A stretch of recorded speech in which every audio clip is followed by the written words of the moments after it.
Hola, en este video vamos a aprender sobre criptografía clave pública. Habíamos visto que teníamos un problema si Bob quería comunicarse con muchas personas porque tenían que tener una clave con cada uno, tenían que encontrar un canal seguro para comunicarse o se tenían que encontrar para entregarse la clave. Entonces aquí viene la idea de cómo hacemos para solucionar estos problemas. Y la tienen Diffie y Hellman en el 76. Entonces, si yo tengo un mensaje, ¿cierto? Y yo lo quiero cifrar, yo ahora sé que el mensaje es un número. Entonces yo tengo aquí X, ¿cierto? Y yo lo que quiero cifrar realmente es un número, entonces yo lo voy a pasar por una función f de X, tal que sea rápida de hacer, que sea eficiente, y que si yo me quiero devolver, no pueda, a menos de que tenga una información adicional, que es esta clave K, ¿de acuerdo? Por ejemplo, si yo tengo n es igual a p por q, eso es una forma simple. Si yo tengo p y q primos, 3 por 5, y entonces yo digo n es 3 por 5, yo hago f muy rápido, y cuando yo llego y me quiero devolver, pues sí, factorizamos 15, es 3 por 5. Pero si yo ahora tengo p y q, dos números muy grandes primos, y yo hago p por q, yo sé hacer eso, pero si yo me quiero devolver, no puedo, porque nosotros no sabemos factorizar, no tenemos un algoritmo que nos factorice, es un problema hard. Entonces, ¿qué hacemos? Pero si yo tengo uno de estos, si por ejemplo yo tengo p, pues solamente tengo que hacer n, dividirlo por p y eso me da q. Y eso sí lo sé hacer, yo sé dividir. Entonces esa es la idea que tenían Diffie y Hellman, es tratemos de buscar unas funciones que estén basados en unos problemas que sean hard o que sean NP completos, tales que si yo me voy de un lado, está fácil, para devolverme no puedo, a menos de que yo tenga una información adicional, porque pues ya no estoy en el caso del problema, ¿de acuerdo? Entonces, ¿cómo queda ahora la idea? Ahora es, Bob va a tener esta, que va a ser una clave que es secreta. Nadie la tiene, no la tiene por qué compartir con nadie. Esa es la clave secreta de Bob. Y tiene una clave pública, que es esta de acá,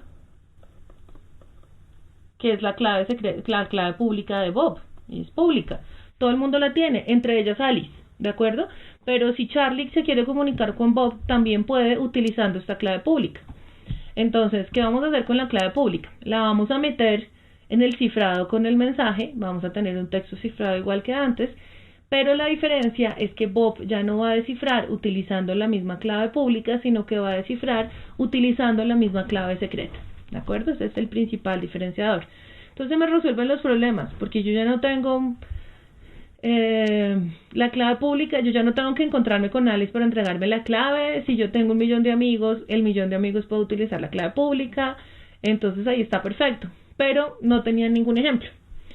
Y fue hasta el siguiente año que Rivers, Shamir y Adleman proponen en el 78 el RSA, que es el criptosistema que vamos a ver ahorita, y ya más de 40 años después, los criptosistemas que usamos a clave pública están basados en dos problemas: el problema de factorización de enteros y el problema del logaritmo discreto. Solamente se basan en estos dos problemas. Si yo tuviera algo que me resolviera estos problemas, estaríamos en graves problemas, ¿de acuerdo? Porque no podríamos tener criptografía clave pública. Entonces, veamos de qué se trata el RSA. Para eso déjenme primero introducir la función phi de Euler. Si yo tengo m igual a 2 un entero, phi de m es realmente el número de elementos en Zm, tal que el GCD entre A y M sea 1. Es decir, según lo que hemos visto antes, el número de elementos que sean invertibles en Zm, ¿de acuerdo? Es decir, el número de elementos de Zm estrella. Hay un teorema que nos dice cómo calcularlo, que no vamos a entrar en detalles de la demostración, pero básicamente dice que si m se puede ver como la multiplicación de unos primos distintos a una cierta potencia EI, entonces phi de m se calcula así: pi a la i menos pi a la i menos 1, la multiplicación de estos de acá. Si por ejemplo m es igual a p por q, ¿se acuerdan? P por q, entonces phi de m es muy fácil, porque entonces es EI es 1, entonces me va a dar p menos 1 por q menos 1. ¿De acuerdo? Entonces yo tengo una fórmula para encontrar phi de m. Entonces miremos cómo funciona el criptosistema del RSA. Básicamente queremos encontrar dos primos grandes, p y q, calcular n, que sea p por q, encontrar un entero E que sea invertible en Z phi de n. Y aquí pues repetimos lo que ya dijimos, phi de n en este caso es P menos 1 por Q menos 1. Y pues, ¿qué quiere decir que sea invertible? Pues que el GCD de 1 y phi de n sea 1. Y vamos a calcular el inverso de este E módulo phi de n. Es decir, tal que D por E sea congruente con 1 módulo phi de n. Entonces, mi clave pública es N y E. La clave privada son P, Q y D, el inverso de E. El cifrado entonces es bastante fácil de escribir porque es dado M en Zn. Como cifrar M, escoja M y elévelo a una potencia E módulo n. Y para descifrar lo que necesitan es calcular C a la D módulo n. Esto está basado porque si yo hago M a la E por D, esto me va a dar 1, ¿de acuerdo? Módulo n. Es decir, si yo tengo acá C a la D, esto es igual a ¿qué? Esto es igual a M a la E a la D. Entonces yo aquí tengo M a la E por D, módulo n.